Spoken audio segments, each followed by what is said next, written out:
Hey hey hey, selamat datang kembali di channel World of Rizky dan kita kembali lagi di segmen Otaku Mod Podcast.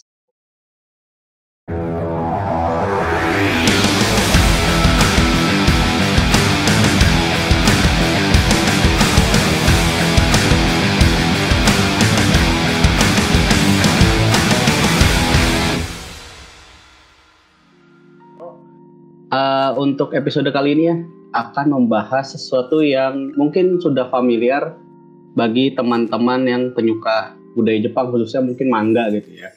Nah, di sini kami akan membahas tentang doujinshi gitu. Yang sebenarnya banyak orang yang salah kaprah mengenai makna doujinshi itu sendiri. Kalau gitu, untuk memulai, gue langsung saja alihkan kepada moderator kita, Om Jin. Silakan Om Jin. Oke, terima kasih. Gue baca dari sebuah website ya. Itu websitenya Brainly ya. Jadi sebenarnya doujinshi itu artinya personal publishing. Jadi ya kalau orang kita ngomongnya indie lah ya. Nah, atau sebuah karya yang kita terbitkan secara pribadi tanpa perantara perusahaan percetakan, di mana penerbitan ini bisa kita lakukan secara individual atau secara berkelompok gitu. Gue menemukan suatu artikel dari website yang namanya Sunagu Japan yang membahas apa itu doujinshi. Walaupun gue pribadi nggak baca keseluruhan, cuma baca sekilas. Okay. Kalau di Sunagu Japan itu emang kurang lebih sama. Pengertian dari doujinshi adalah self publishing. Jadi kalau di situ disebutkan suatu karya yang kita terbitkan secara mandiri gitu atau indie gitu ya. Kita lewat penerbit indie yang mana karyanya itu adalah baik karya original ataupun spin-off. Kalau misalnya original jelas lah ya. Kita merilis suatu karya yang memang ceritanya itu buatan kita sendiri, desainnya, desain karakter dari kita sendiri. Kalau misalnya spin-off itu kan kita membuat suatu cerita yang dari karya yang udah ada, kita bikin cerita dengan gaya kita sendiri. Misalnya kayak gua suka Naruto misalnya. Nah, gua bikin Naruto dengan cerita gua sendiri. Itu kan bisa masuk kategori spin-off, dan itu juga kalau misalnya kita publish secara mandiri itu juga termasuk doujinshi seperti itu. Atau kalau misalnya mungkin teman-teman ada yang pernah mengalami untuk yang spin-off doujinshi spin-off itu mungkin mirip sama fanfiction. Mungkin Om Jin atau Horo juga pernah ya pernah mendengar istilah fanfiction, terutama kalau dulu populer banget di antara fans-fans K-pop ya.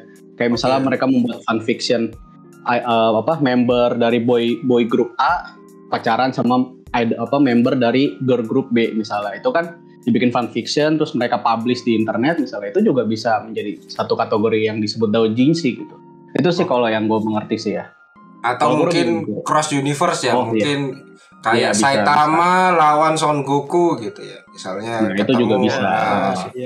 Bisa gitu mungkin ya. Oke. Kalau lu Kur, udah pernah dengar gak itu pengertian dari yang apa gue sebutkan tadi? Iya, sama sih sebenarnya. Kalau doujin itu ya sebuah karya yang diterbitkan secara mandiri gitu, atau self publish. Terus kan tadi Om Jin nyebut doujinshi ya.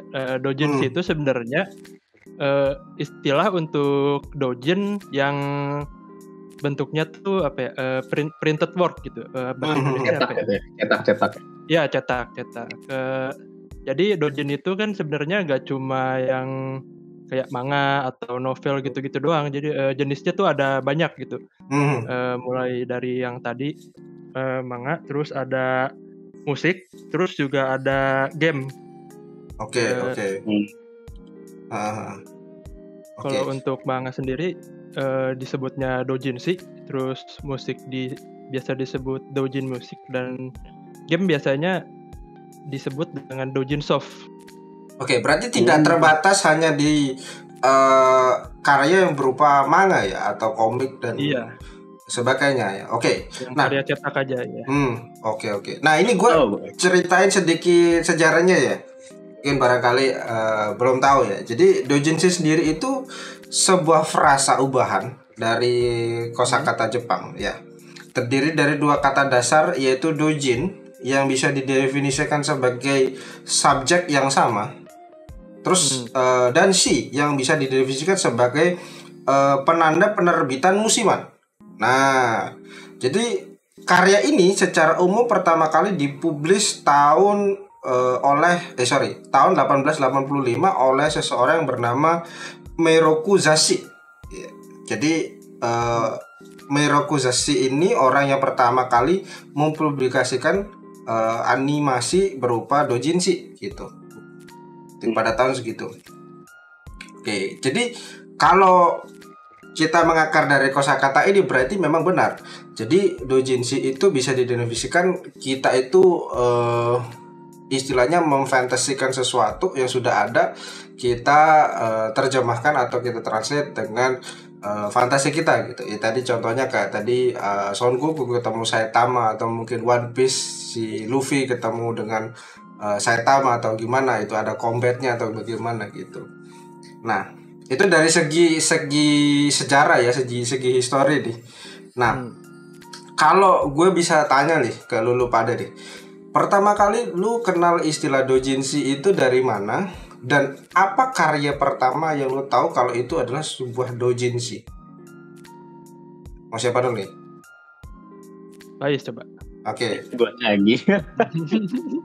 Kalau gue pertama kali mengenal istilah doujinshi itu dari teman kampus ya, karena gue kan berada di lingkungan mahasiswa bahasa Jepang gitu lah ya.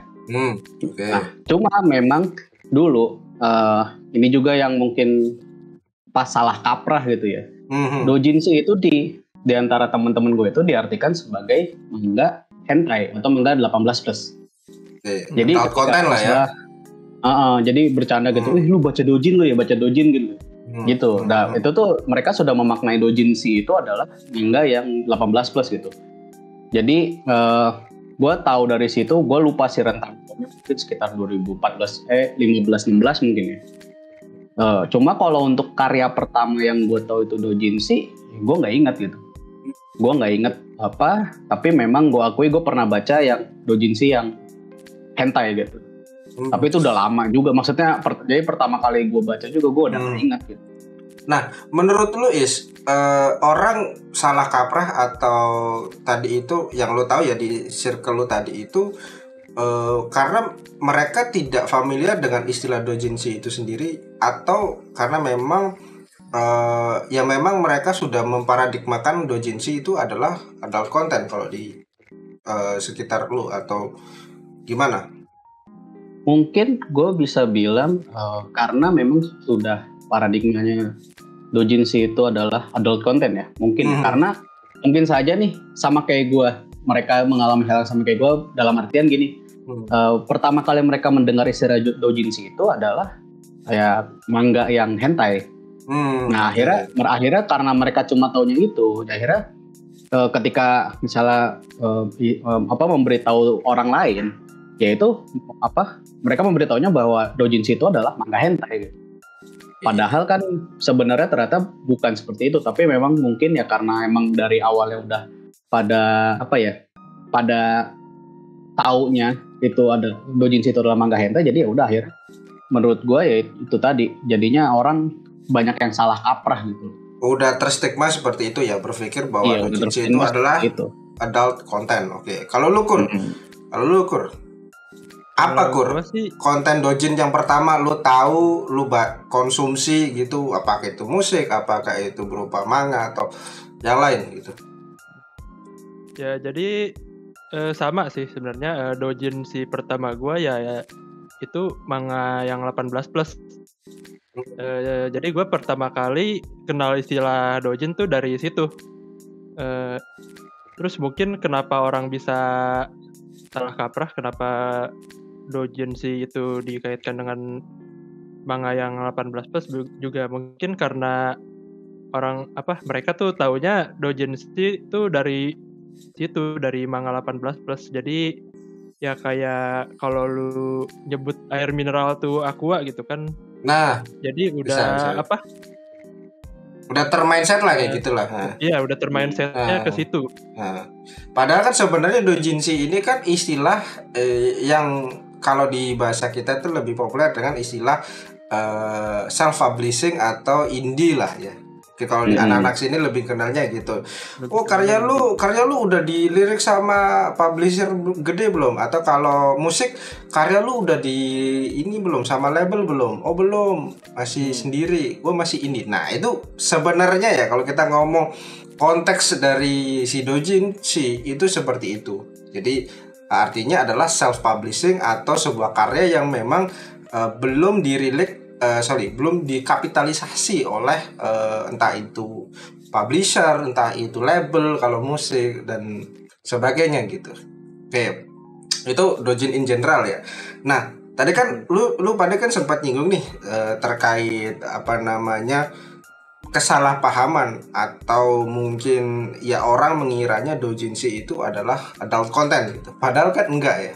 Padahal kan ini kan self publishing. Misalnya nih lu suka Dragon Ball. Tiba-tiba lu nggak puas nih sama salah satu scene atau salah satu mungkin kejadian di dalam itu animenya, terus lu bikin sendiri gitu. Lu publish sendiri gitu. Kan itu kan kayak gitu kan doujinshi ya. Bentuknya doujinshi gitu. Nah, kalau nyambung lagi dengan pertanyaan tadi, orang bisa salah paham. Kenapa menurut lu pada nih orang salah paham? Apa karena memang dari segi penyampaiannya salah? Yaitu misalnya nih, gua sama Pak Ais ini lagi nongkrong nih, misalnya nih. Ini gua ada apa namanya? Ada bacaan baru nih, ini menarik nih. Ini apa nih? Ini doujin. Terus yang kontennya dikasih itu adalah ternyata adult content gitu kan. Oh, berarti si Pais berpikir adult content ini namanya doujin gitu. Atau lu punya pemikiran yang lain? Kenapa si misleading ini bisa terjadi gitu? Kalau menurut gue sih karena yang emang tadi udah gue jelasin ya.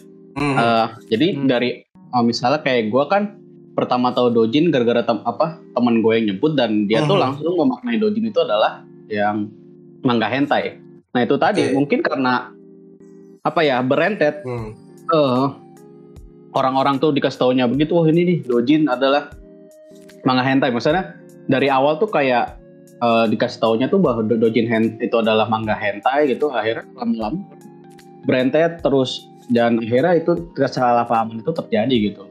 Yang mana orang-orang ibaratnya nggak peduli juga bahwa arti sebenarnya doujin itu apa, karena dia taunya doujin itu adalah manga hentai. Dan mungkin juga istilah doujin itu adalah kalau manga 18 plus itu adalah doujin, sebenarnya nggak salah sih, tapi ya karena mereka ya taunya yang namanya doujin itu cuma manga 18 plus, makanya mereka tuh mikir kalau semua doujin itu adalah manga 18 plus. Mungkin begitu sih kalau menurut gua. Berarti ada memang dari awal udah dicekokin informasi yang salah gitu kan ya.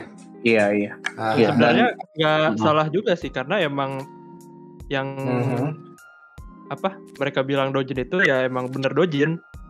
Iya benar, part of doujin sebenarnya, bukan itu semuanya doujin. Apa maksudnya doujin itu hanya itu tok, tapi kan itu part of doujin kan, maksudnya doujin, iya. Okay. Dan gue inget tadi apa yang mau gue omongin. Oke, lanjut.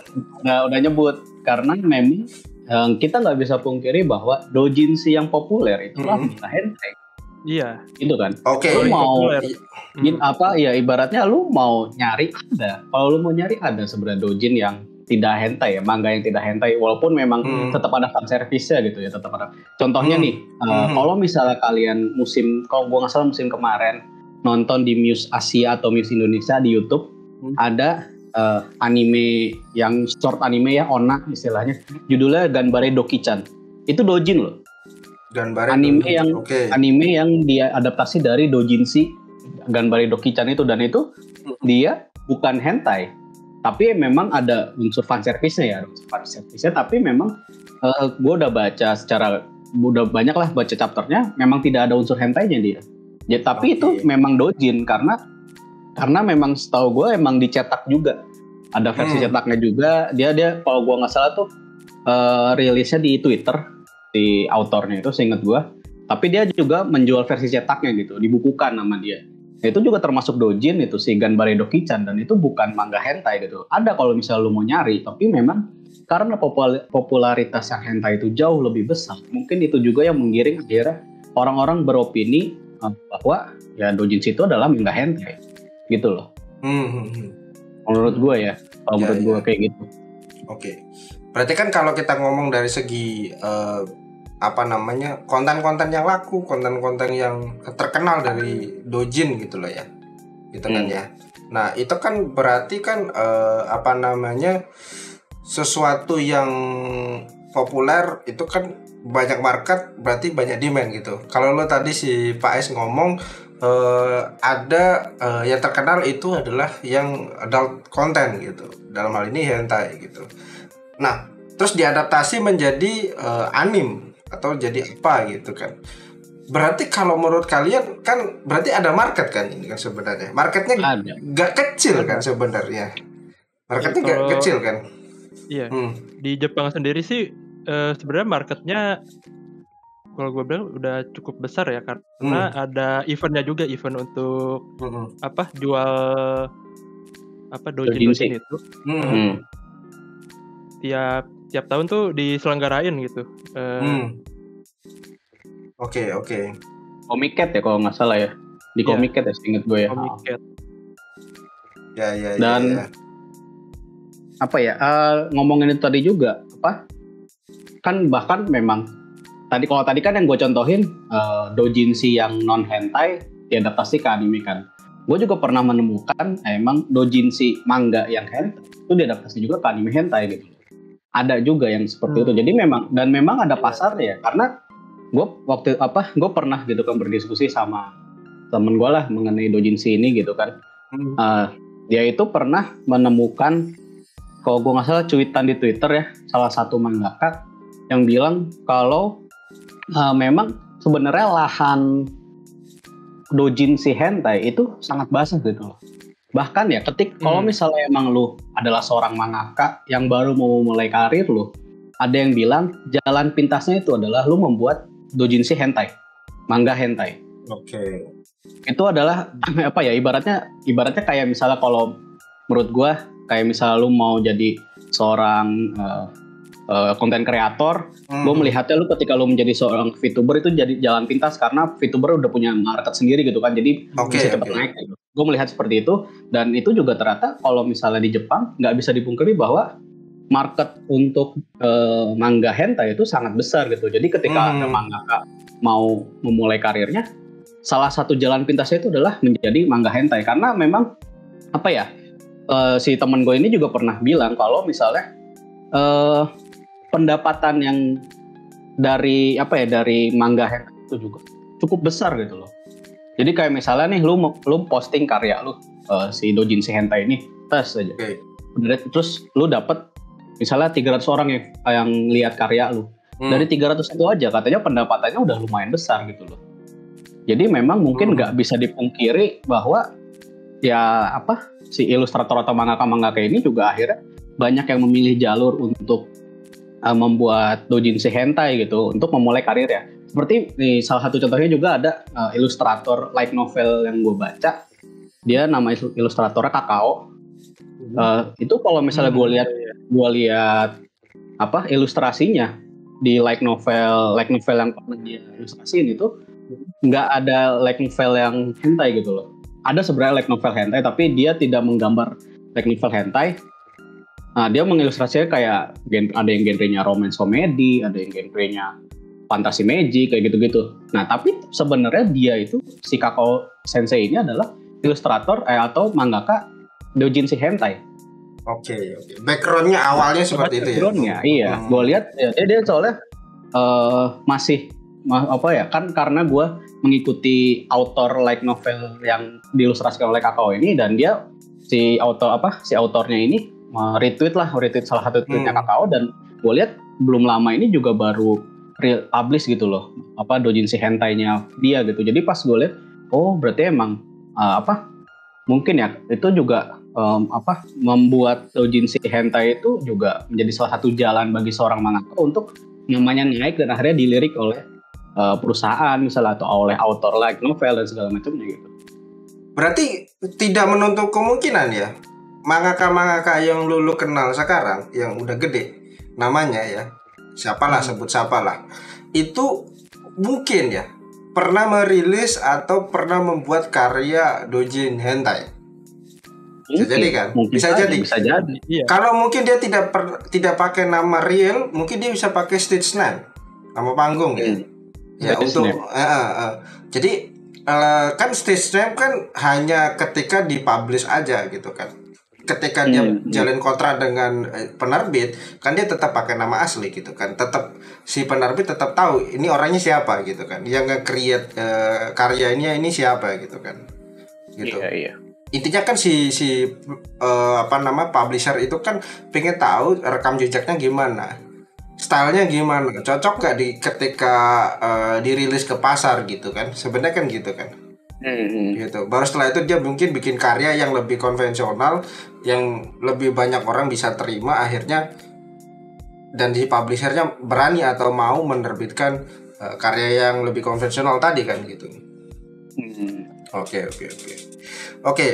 Nah lanjut nih, kalau menurut dulu pada nih ya, doujin itu bisa disebut sebagai fan service terhadap suatu karya, atau memang itu mutlak dari fans yang punya imajinasi tertentu terkait story gitu. Kalau menurut lu Kur, gimana Kur? Kalau dari gua sih ya mungkin itu bisa jadi fan service juga sih. Kenapa lu berpikir sebuah doujin ini bisa dibuat sebagai fan service gitu? Contoh lu suka anime apa, terus ada fan service doujinnya gitu. Kenapa lu tertarik menonton itu fan service gitu? Padahal itu kan bukan dari pengarang asli mungkin. Gitu. Kan mungkin misalnya nih gue suka anime tertentu nih, terus gue gak suka nih sama kurang suka sama misalnya cerita yang ini. Terus kan mungkin di doujin itu dibikin dengan cerita yang yang fansnya lebih suka gitu. Mungkin begitu. Oke. Berarti potensi untuk lu memikirkan what if ya, kita ngomongnya what if yang bisa terjadi di dalam serinya tersebut. Kalau lu gimana Is? Kalau gue tergantung dari doujin siapa dulu gitu. Kalau misalnya emang yang original ya gue nggak, ya walaupun memang pasti ada sisi fan service-nya, tapi maksud gue kalau misalnya dia adalah karya original ya gue nggak bisa bilang itu fan service banget gitu loh. Tapi kalau misalnya dia yang tadi yang spin off gitu kan, itu juga bisa menjadi fan service buat fans gitu. Kayak contohnya nih Tensura lah, gue ambil Tensura itu kan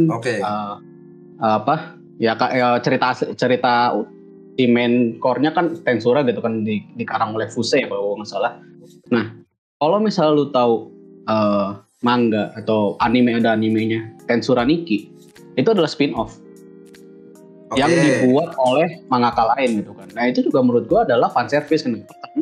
Memang ibaratnya kalau gue lihat, gue tonton ya, si Tensura Nikki itu berisi kehidupan Mirimuru dan kawan-kawannya itu di Jura Tempest gitu. Benar-benar ya cuma slice of life-nya gitu loh. Jadi itu juga menurut gue ketika misalnya orang-orang yang udah baca Tensura kan ceritanya begini-begini, politiknya kenceng, apa segala macam, ada perang segala macam gitu kan. Nah, pengen nyari yang agak santai, adalah Tensura Nikki, yang mana di situ bener-bener itu slice of life banget gitu loh. Dan itu menurut gue juga adalah fan service buat fans ya, buat fans gitu yang gue pengen nyantai dulu lah gitu. Misalnya penggemar Tensura, ada Tensura Nikki ini yang slice of life ternyata yang jauh lebih kalem gitu, jauh lebih bisa dinikmati oleh siapapun gitu loh. Jadi menurut gue itu doujinshi, walaupun memang itu nggak termasuk doujinshi ya karena udah dipublish oleh publisher gitu kan. Tapi maksud gue di sini adalah dari sisi spin off-nya gitu loh. Jadi menurut gue kalau misalnya doujinshi itu juga bisa menjadi fan service. Soalnya kan memang ada juga ya, kalau misalnya lu pada lihat di ranah manga hentai, itu juga kan ada doujinshi yang mana dia tuh karakter dari suatu anime atau dari suatu manga yang sebenarnya itu bukan hentai, tapi dibikin oleh fans menjadi doujinshi hentai gitu kan. Ada juga, itu juga menurut gue sebagai fan service juga buat para penggemar kayak misalnya Naruto gitu kan. Gue nyontohin deh Naruto aja lah biar yang umum gitu kan. Ternyata Naruto-nya dibikin ugly bastard. Iya, atau Kage sama Hinata gitu. Atau enggak NTR gitu kan. Atau mungkin ini lu bayangin Naruto dibikin doujinshi, hentai, Sasuke sama Sakura. Sasuke-nya dibikin kalau di anime aslinya kan Sasuke itu kayak gak ada celah gitu kan ya. Udah jagoan punya karisma gitu-gitu lah, kelihatan maco banget. Terus dibikin kebalikan. Jadi ugly bastard gitu. Iya, bisa. Jadi wah itu pecah itu. Jadi Naruto-nya yang ibaratnya kayak gitu dijadiin lebih garang gitu. Nah, itu kan part of doujinshi juga kan. Ada what if yang seperti itu juga gitu. Iya, makanya tadi gue bilang juga mirip fanfiction yang populer di kalangan fans K-pop dulu kan, yang misalnya nih lu seneng siapa misalnya dari Super Junior, lu bikin fanficnya pacaran sama member SNSD gitu kan. Dulu kan rame banget tuh yang kayak gitu-gitu kan. Itu sama aja, itu part of doujinshi. Apalagi kalau misalnya lu emang publish di internet gitu. Itu part of doujinshi juga sebenarnya kayak gitu. Kalau di ranah manga itu jatuhnya bisa sebagai spin-off gitu. Oke. Menarik. Nah, terkait ini deh. Mungkin gue gak tahu lu pada pernah kepikiran atau enggak, tapi gue juga sebenarnya juga masih bingung ya rancu akan ini. Mungkin kalau teman-teman yang nonton ini paham terkait hal ini mungkin bisa nanti komen di kolom komentar terkait legalitas, guys. Siapa Kur? Kan lu kan misalnya kan bikin doujin nih, katakanlah karakter Son Goku dari Dragon Ball. Lah, Son Goku itu kan punyanya Akira Toriyama kan. Jadi dia yang punya hak untuk membuat si karakter ini gitu. Sedangkan lu comot itu karakter, lu masihkan ke karya lu dan lu jual katakanlah kan ya, lu jual kan di internet atau dimanapun gitu. Lu dapat profit atau lu taruh di webtoon, lu dapat fee gitu-gitulah gitu. Kan sebenarnya kan agak gray area menurut gue ya. Legalitasnya tuh gimana gitu. Kalau menurut lu pada nih, lu pernah dengar gak yang apa yang gue omongin gini, dispute hal-hal yang kayak gini-gini? Kalau mengenai hal itu gue jujur aja belum pernah dengar ya. Cuma mungkin gue berpikirnya jatuhnya kayak fan art kan, maksud gue kan ada juga kan misalnya ada lomba bikin fan art atau bahkan misalnya nih kita kalau kayak misal di ranah game gitu kan, gue suka gue follow beberapa developer game di Twitter misalnya, terus ada yang bikin fan art karakter dari game apa, itu bahkan emang di share juga di retweet lah gitu sama si developernya. Jadi kalau menurut gua selama itu memang gaya gambar lu juga emang gak benar-benar persis sama yang aslinya, dan juga emang dari segi cerita itu lu benar-benar murni original dari lu sendiri gitu. Itu menurut gue legal-legal aja sih kalau misalnya mau jual. Cuma gue mungkin gue nggak tahu bagaimana hukumnya ya, karena gue sendiri juga belum pernah mendengar. Tapi gue memang belum pernah mendengar ada yang kayak misalnya mangaka ngesu orang yang yang membuat doujin dari karakter aslinya dia gitu. Gue belum pernah dengar sih ya. Karena itu emang jatuhnya spin off gitu mungkin. Karena emang mungkin dari segi ceritanya, dari segi art style-nya juga berbeda gitu. Jadi selama ini gue belum tahu. Jadi mungkin menurut gue ya legal-legal aja. Walaupun kalau yang gue tahu kalau misalnya doujinshi manga gitu yang dijual di acara kayak komike tadi yang gue bilang itu, yang gue tahu sih adalah karya-karya original gitu, bukan yang spin off kayak gitu. Kalau yang spin off mungkin kayak lebih ditaruh di internet aja gitu loh. Mungkin ya kalau menurut gue. Sebuah parodi lah ya. Parodi lah gitu. Nah kalau menurut lu Kur, atau gini Kur, gue simulasikan lah Kur ya. Misalnya lu seorang Akira Toriyama gitu ya, lu yang nge-create Dragon Ball gitu ya. Nah, suatu ketika si Pak Is ini juga demen Dragon Ball, yaitu karya lu gitu. Dia bikin doujinshi gitu terkait karya lu. Jadi si Son Goku-nya di-draw ulang, digambar, terus mungkin bajunya dirubah atau mungkin Super Saiyan nggak rambutnya kuning gitu, diganti rambut warna lain gitu. Nah, lu sebagai mangakanya apa yang lu lakukan? Apakah lu menuntut si Faiz karena ya itu trademark gue gitu. Kenapa lu pakai karya gue gitu? Atau lu biarin aja atau gimana? Kalau lu Li sebagai mangaka? Ya kalau gitu sih ya harusnya dituntut ya. Tapi kalau dari yang gua tahu, yang dojin yang apa tadi namanya spin off ya, spin off itu biasanya di publish-nya tuh di internet, dia nggak dijual deh kalau setahu gua. Tapi ternyata si Pak ini menjual gitu, menjual karya yang spin off dari karya asli yang lu bikin gitu loh. Lalu sendiri nih, lu sendiri kalau lu sebagai mangakanya apa yang lu lakukan? Apakah lu mesu si Faiz atau ya udah biarin aja ini part of promotion atau gimana? Gue juga sebenarnya gak ngerti ya itu hukumnya gimana. Cuma kalau dari lu aja deh, dari pribadi lu aja. Kalau menurut gue sih itu malah bisa jadi part of promotion sih. Jadi misalnya kan si Pais bikin spin off dojin gitu, terus terkenal juga kan, orang-orang jadi pada tahu juga kan karya buatan guanya gitu. Ya. Oke. Karena tapi ini ya. Gimana?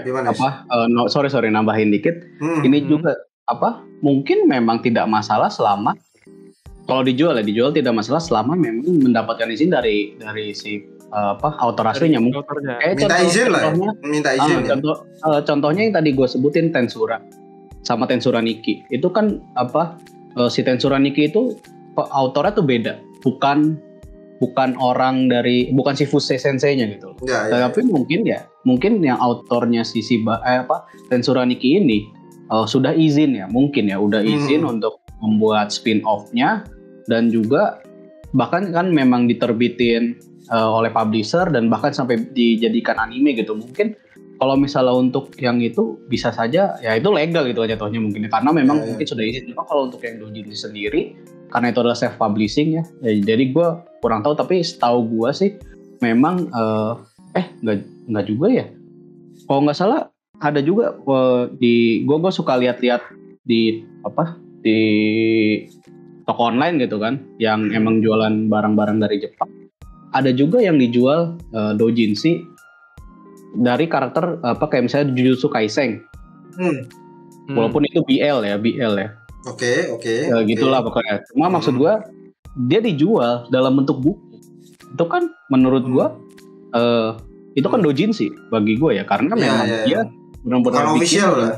Bukan official, tapi dijual juga dalam bentuk cetak. Berarti kan memang legal gitu. Memang ada legalitasnya gitu. Memang tidak masalah mungkin ya. Tapi gue juga nggak paham sih ya. Iya. Mungkin gini sih. Kalau gue nangkapnya, kalau mungkin kita ibaratkan musik ya. Kalau lu tahu kan orang bikin lagu terus di cover gitu loh sama penyanyi lain gitu loh. Nah, kita kan sebenarnya kan jatuhnya doujinshi juga kan ya sebenarnya ya. Kan lu men-spin off kan sebuah lagu yang awalnya pakai penyanyi arrangement gitu. Betul. Lu arrange ulang sesuai dengan karakter vokal lu tambahin instrumen baru atau mungkin lu ubah-ubah gitu kan. Maksudnya kan kesana kan gitu kan. Masalahnya kan gini, kalau kita lihat balik lagi ya ke si ininya ya, si pengarangnya ya. Kalau memang dia tidak terima itu karyanya di otak-atik gitu ya, atau dia ibaratnya idealis banget gitu ya. Wah, ini karya gue kok lu enak banget ini. Dompleng lah katakanlah gitu. Tapi kan di luaran sana ada juga orang-orang yang memanfaatkan ini sebagai media promosi gitu. Ketika merilis suatu karya di leak via doujin aja ada kok kalau nggak salah itu. Jadi memang sengaja doujinshi itu diambil inspirasinya oleh si oleh si pengarang aslinya malahan gitu. Jadi ada yang cari inspirasi juga malah di doujinshi gitu. Jadi si mangaka juga secara nggak langsung merasa itu part of ini juga sih. Apa yang diinginkan oleh fans gitu kan. Apa yang diinginkan oleh fans akhirnya diwujudkan di karya orisinilnya seperti itu gitu. Mungkin kayak gitu.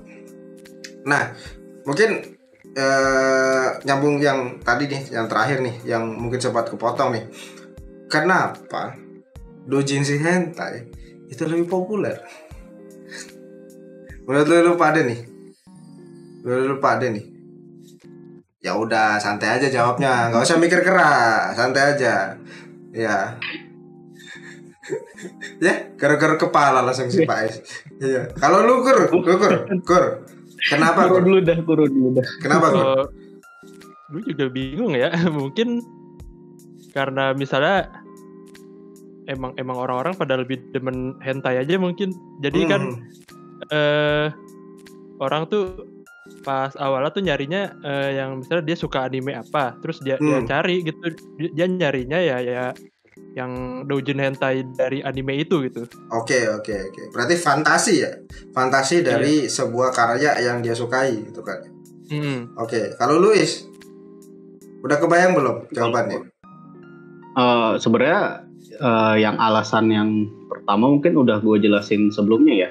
Yang masalah itu ternyata kayak itu tuh adalah lahan basah gitu kan ya, bisa membuat seorang mangaka yang mau memulai karirnya bisa lewat jalan pintas melalui hal itu gitu. Tapi mungkin juga emang karena apa ya, bisa dibilang hal yang seperti itu tuh adalah hal yang umum gitu di Jepang, hal yang biasa saja kan, kita juga tahu lah ya, kayak masalah prostitusi, JAV gitu kan, video-video dewasa itu kan juga hal yang sesuatu yang legal lah di sana.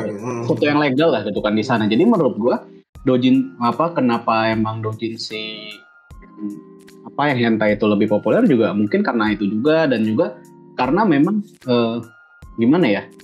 Karena memang orang cowok Jepang mungkin yang sulit untuk mendapatkan pasangan, sulit untuk mendapatkan perempuan, ya berfantasinya melalui hal itu gitu loh. Oke. Ya, entah itu memang majalah porno gitu misalnya, atau mungkin memang dari doujinshi hentai, dari manga hentai, itu mereka maksudnya memfantasikan hasrat seksual mereka ya melalui hal-hal itu. Jadi makanya menurut gue ya, kenapa memang si doujinshi hentai lebih populer juga ya mungkin karena itu, karena nafsuan lah gitu, kita bisa bilang orang-orangnya gitu. Dan memang legal gitu loh, hal seperti itu tuh memang legal dan bukan hal yang tabu gitu di sana. Jadi menurut gue ya populer gitu. Kenapa populer ya karena itu. Gimana Kur? Ada tambahan? Jadi kalau dari yang gue lihat ya, doujin hentai itu artnya bagus-bagus. Artnya bagus-bagus. Oke. Artnya bagus-bagus. Mungkin karena itu juga ya bisa jadi populer banget. Bisa jadi. Kan orang kan mungkin interest, gambarnya ini bagus nih, artnya menarik, terus dia baca gitu lah. Oke. Last nih, kalau kalian sekarang lagi aktif baca doujin, apa masih berkutat dengan original story atau di mix? Monggo, siapa dulu yang mau jawab? Mayoritas karya yang kalian baca nih, entah itu manga, entah itu anime atau karya yang lain lah gitu. Lu sekarang dominan baca yang doujin, baca yang original, atau dicampur gitu? Kalau gue sendiri sih, gue baca doujin tapi doujin yang original gitu, yang original story. Berarti jatuhnya spin off kan? Kalau gitu jadinya spin off dong? Bukan yang spin off sih, maksudnya yang original, yang karya original, iya. Contoh. Lu kalau ada contoh judul? Jangan dong, gue bacanya yang ini soalnya. Gini. Contoh nih, gue kasih contoh. Kalau misalnya lu tahu spin off itu kayak gimana, atau what if kayak gimana, lu pasti tahu Sword Art Online kan? Sword Art Online tahu kan? Ya, seni berpedang online tuh kalau kata teman gue itu, seni berpedang di dunia maya. Nah, itu kan si karakter utamanya si siapa itu yang baju hitam, Kirito. Nah, Kirito itu kan secara utama dari main story, si Kirito-nya jadi main karakter kan. Nah, kemarin itu kalau nggak salah lagi barusan dirilis filmnya Sword Art Online yang progresif. Nah, itu ternyata Betul, dari sudut pandangnya Asuna. Itu sudah ada light novelnya. Tapi akhirnya diadaptasi jadi sebuah film gitu. Nah, itu yang gue maksud spin-off gitu. Kalau yang lu maksud itu apakah yang sama seperti itu? Atau gimana gitu? Apakah dikarang sama orang yang lain? Atau dikarang oleh pengarang asli gitu?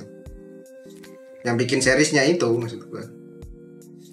Kan kalau yang si Sword Art Online itu kan tetap si Kawahara Sensei kan yang bikin progresif ini.